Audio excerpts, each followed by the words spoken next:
Selamat pagi anak-anak.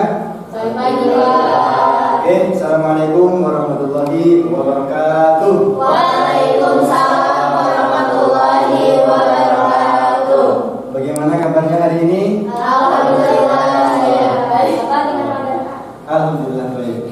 Sebentar, karena tidak kompak, maka ketika saya tanya bagaimana kabarnya, maka jawabnya adalah Alhamdulillah. Luar biasa, Allahu Akbar. Betul ya? Ya. Oke, ulangi. Bagaimana kabarnya anak-anak? Alhamdulillah luar biasa. Allahu Akbar. Alhamdulillah, semoga sehat semua ya. Ada yang hadir hari ini? Hadir semua, Pak. Halo semua. Baik. Surya Hanifah, kamu tuh.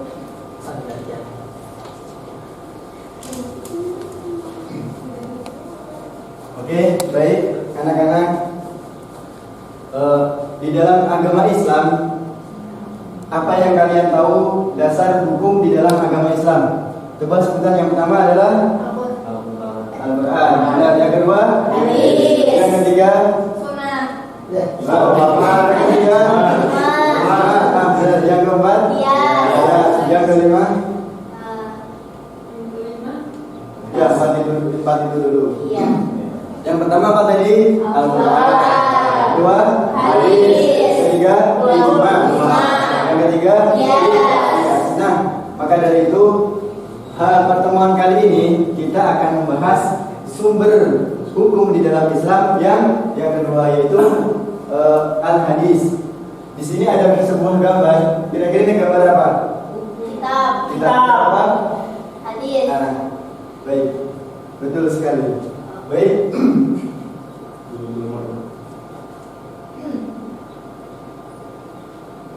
Pada pagi hari ini insya Allah kita akan mempelajari yang pertama adalah memahami hadis, yang kedua sunnah, yang ketiga khobar, dan yang keempat adalah asas.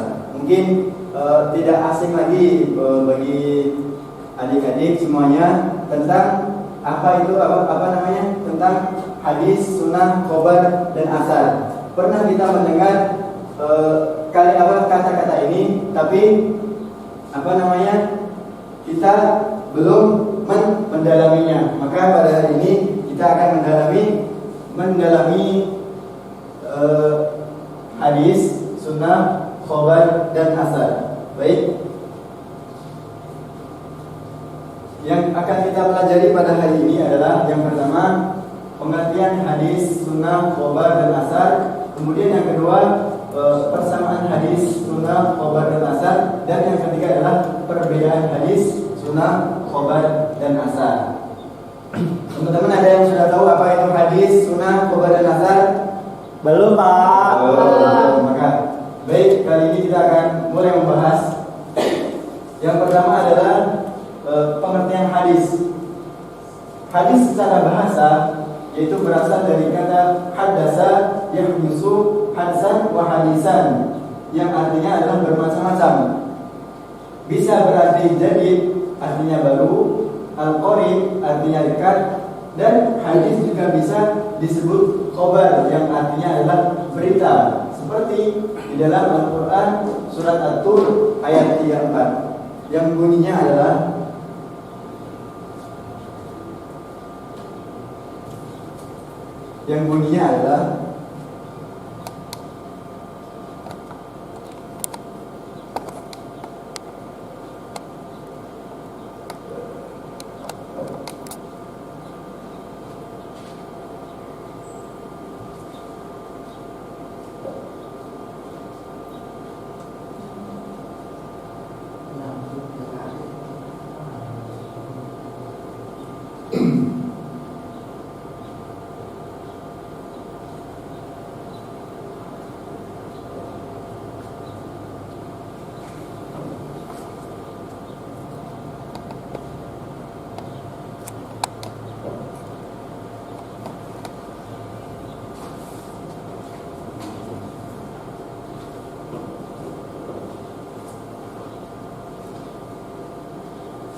Di dalam Al-Quran surat At-Tur ayat 34 yang bunyinya adalah falyatu bihaditsin mislihi in kanu shadiqin. Di sini ada kata hadis, yaitu ini artinya adalah maka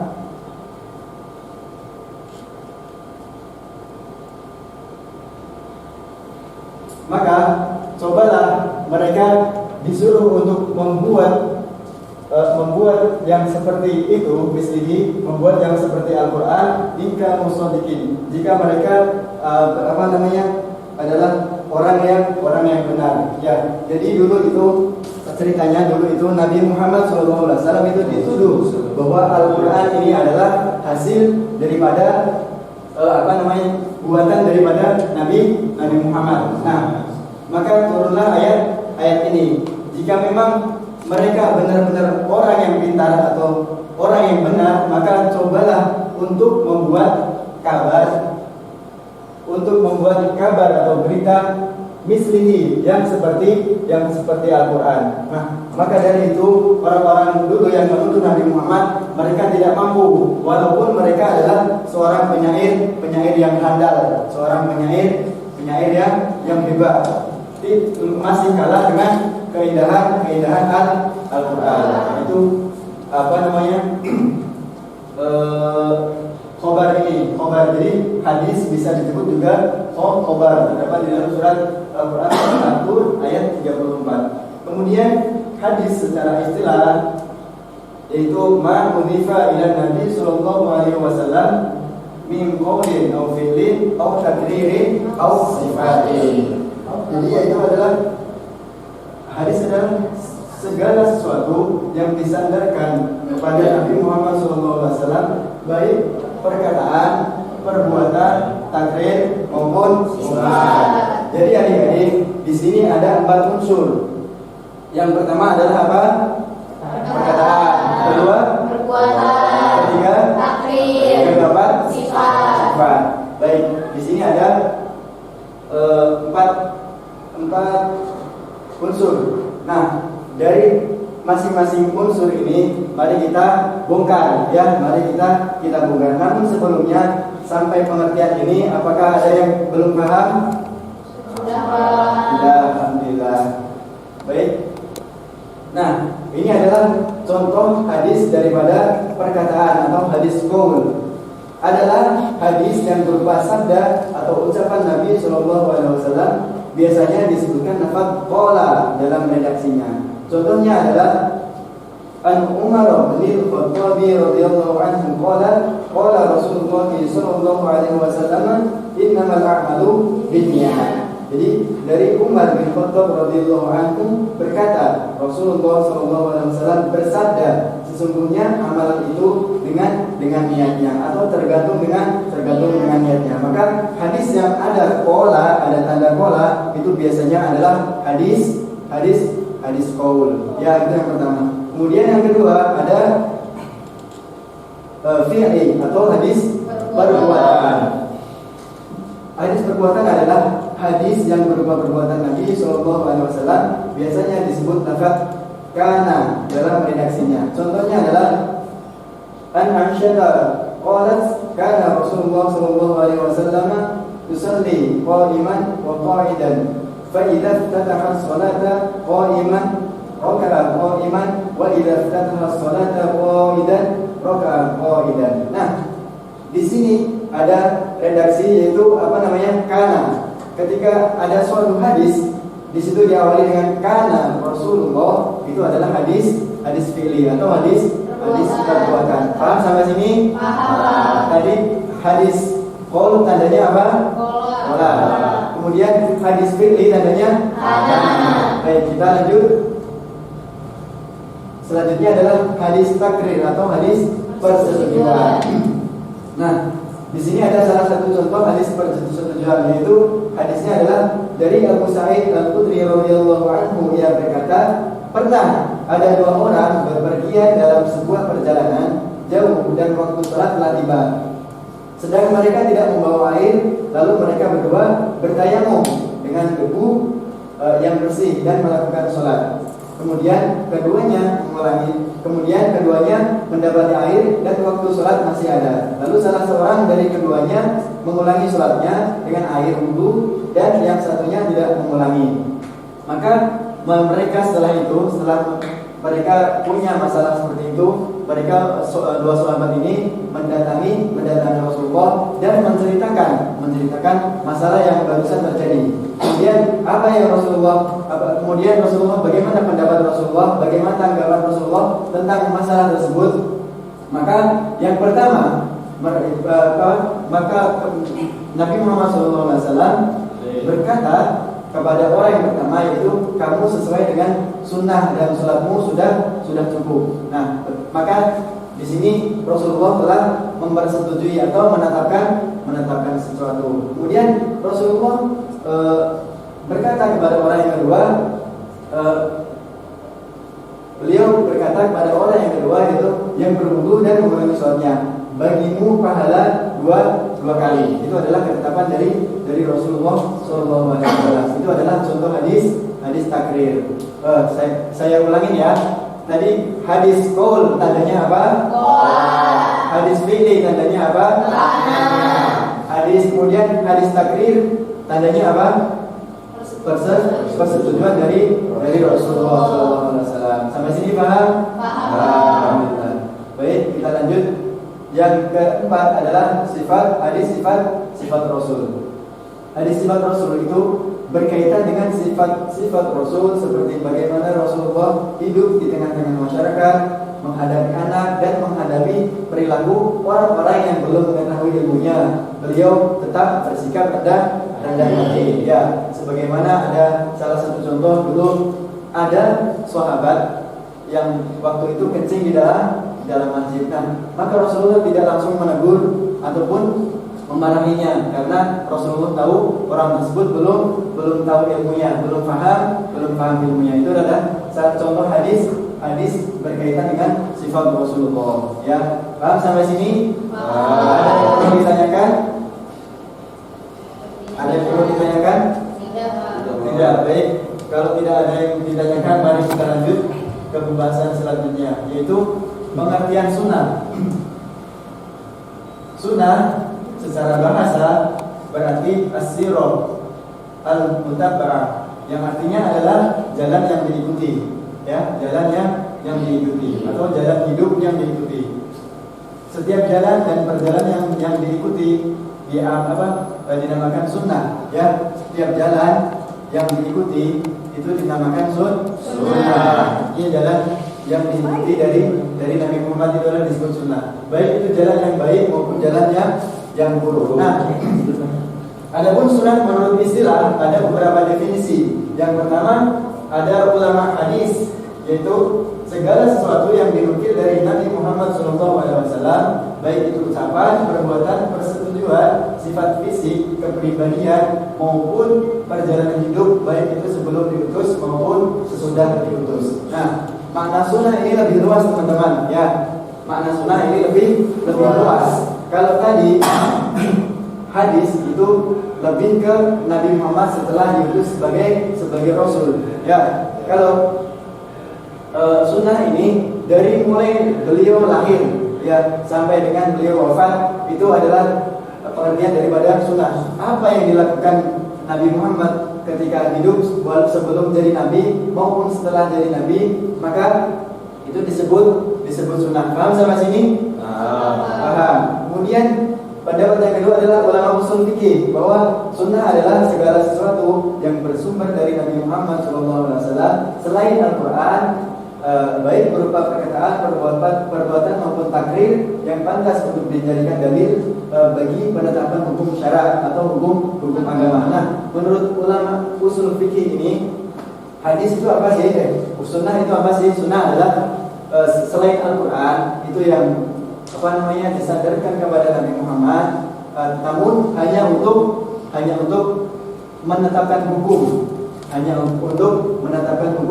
hukum syara atau hukum agama. Itu menurut pendapat ulama usul fikih. Kemudian ada yang ketiga, yaitu pendapat ulama fikih, yaitu setiap yang ditetapkan dari Nabi SAW bukan termasuk fardu atau bukan adalah termasuk wajib. Jadi yang namanya sunnah menurut ulama fikih itu adalah bukan fardu dan bukan wajib. Maka jika dikerjakan mendapat pahala, jika tidak dikerjakan tidak mendapat dosa.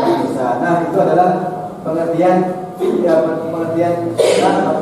menurut ulama fikih. Sampai sini paham teman-teman? Insyaallah. Alhamdulillah. Baik. Selanjutnya kita langsung masuk ke khobar, yaitu pengertian khobar. Khobar secara bahasa berarti an-naba atau berita, ya, berita atau kabar atau berita. Adapun secara istilah khobar itu khobar itu semakna dengan hadis, sehingga memiliki definisi yang sama dengan hadis, ya. Khobar itu sama dengan hadis. Itu menurut istilah. Namun menurut pendapat yang lain menyatakan bahwa khobar ini lebih umum daripada hadis, ya. Khobar ini lebih umum daripada hadis, sehingga definisi khobar adalah segala sesuatu yang disadarkan kepada Nabi Muhammad SAW dan juga kepada selain beliau. Selain beliau itu maksudnya siapa? Maksudnya adalah para sahabat. Jadi ya, para sahabat dan para tabi'in. Maksudnya adalah ketika sahabat mengatakan sesuatu itu disebut khobar. Namun ketika Nabi Muhammad mengatakan sesuatu atau melakukan sesuatu itu juga bisa disebut khobar. Karena hadis ini, karena khobar ini sama pengertiannya dengan hadis, ya. Namun bedanya adalah kalau khobar itu datangnya dari Nabi dan dari selain Nabi. Kalau hadis itu datangnya dari Nabi, hanya dari Nabi, ya. Kalau khobar dari Nabi dan dari selain Nabi. Contohnya, ini ada contohnya, yaitu perkataan Sayyidina Ali bin Abi Thalib radhiyallahu anhu. Ali radhiyallahu anhu qala minas sunnati wad'ul kaffi al-kaffi fi sholati tahta surah. Yaitu termasuk sunnah ialah meletakkan tangan di bawah pusar sewaktu melakukan sholat. Ini adalah perkataan Sayyidina Ali yang disebut sebagai khobar. Jadi ini bisa disebut hadis, bisa disebut khobar karena keluar daripada sahabat Nabi. Paham sampai sini anak-anak? Alhamdulillah. Baik, kita lanjutkan materi selanjutnya, yaitu asar. Nah, apa sih ini asar? Kok asing ya? Asing nggak? Asing. Asar adalah secara bahasa berarti baqiyatu asy-syai', yaitu berarti sisa dari sesuatu. Asar itu adalah kalau dipandang dari segi bahasa itu artinya adalah sisa dari sesuatu. Kemudian ada pun secara istilah asar adalah ma'udhifa ila sahabi au tabi'i. Jadi segala sesuatu yang disandarkan kepada sahabat atau tabi'in. Jadi ini hampir sama dengan khobar. Namun kalau asar ini adalah datangnya dari sahabat dan dari tabi'in.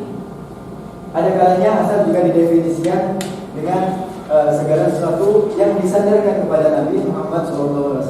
Namun biasanya penyebutannya itu disandarkan dengan redaksi dari Nabi SAW, sehingga penyebutannya adalah wafil asari anin Nabi SAW. Nah, teman-teman jika nanti menemukan suatu hadis yang diawali dengan wafil asari anin Nabi SAW, itu berarti hadis asar, ya, berarti asar. Wafil asari anin Nabi sallallahu alaihi wasallam. Paham sampai sini anak-anak? Insyaallah paham. Jadi paham ya? Coba diulangin ya. Tadi tandanya daripada hadis qol apa? Tanda daripada hadis fi'li apa? Tanda daripada hadis takrir apa? Kemudian tanda dari hadis sifat Rasul apa? Hadis yang diceritakan sifat-sifat Rasul. Terus kemudian yang kedua sunnah itu tadi apa? Sunnah menurut bahasa, yang bisa jawab silakan angkat tangan. Sunnah menurut bahasa, silakan angkat tangan yang bisa. Siapa? Sunnah menurut bahasa yang bisa siapa? Ada yang bisa nggak? Apa udah lupa? Lupa. Ya ampun. Baik. Mau diulang? Mau diulang? Mau diulang? Iya boleh Pak. Baik ini. Sunnah menurut bahasa adalah as-sirat al-mutabah, itu sesuatu yang jalan diikuti. Ya, ingat, jalan hidup intinya adalah as-sunnah itu jalan hidup Nabi. Ya, ingat ya, sunnah adalah jalan hidup Nabi. Baik. Selanjutnya kita akan membahas tentang persamaan hadis, sunnah, khabar dan asar. Nah, persamaan antara sunnah dengan hadis hadis, sunnah, khabar dan asar ini semua sama. Redaksinya adalah ma'udhifa dan Nabi sallallahu alaihi wasallam min qawlin aw fi'lin aw taqririn aw sifatin. Jadi semuanya sama karena disandarkan atau dinukilkan dari Nabi Muhammad sallallahu alaihi wasallam. Itu persamaannya ya antara keempat itu. Kemudian perbedaannya menurut sebagian ulama, sunnah lebih luas dari hadis. Sunnah lebih luas dari hadis. Sunnah adalah segala yang dinukilkan dari Nabi Muhammad SAW, baik berupa perkataan, perbuatan, takrir maupun pengajaran, sifat, kelakuan dan perjalanan hidup, baik sebelum maupun sudah diangkat menjadi Nabi. Adapun hadis itu adalah hanya ketika Nabi Muhammad SAW sudah diangkat sebagai Nabi atau sebagai Rasul. Kemudian khabar selain dinisbahkan kepada Nabi Muhammad SAW, dapat juga dinisbahkan kepada sahabat atau tabi'in. Ya, jadi paham di sini ya. Kalau hadis itu disebut hadis itu setelah Nabi diangkat menjadi Nabi atau Rasul. Kalau sunnah itu selama atau sepanjang perjalanan hidup Rasulullah. Jadi sunnah ini lebih luas. Kemudian khobar ini lebih luas lagi, adik-adik atau teman-teman ya. Khobar lebih luas lagi karena bisa dinukilkan dari Nabi Muhammad SAW ataupun dari sahabat. Kemudian asar ini asar lebih sering digunakan untuk sebutan bagi perkataan sahabat Nabi Muhammad, meskipun kadang-kadang dinisbahkan kepada beliau. Jadi asar ini adalah bisa jadi perkataan sahabat atau perkataan seorang tabi'in. Paham sampai sini anak-anak? Jadi untuk pertemuan kali ini cukup sekian. Mudah-mudahan bermanfaat ya. Untuk pekan depan tugasnya adalah kalian mencari hadis. Yang pertama hadis qaul, yang kedua hadis fi'li, yang ketiga hadis takrir, dan yang keempat hadis sifat. Tolong carikan keempat hadis itu dan pekan depan dikumpulkan dan dipresentasikan. Siap? Cukup sekian. Mudah-mudahan bermanfaat. Wassalamualaikum.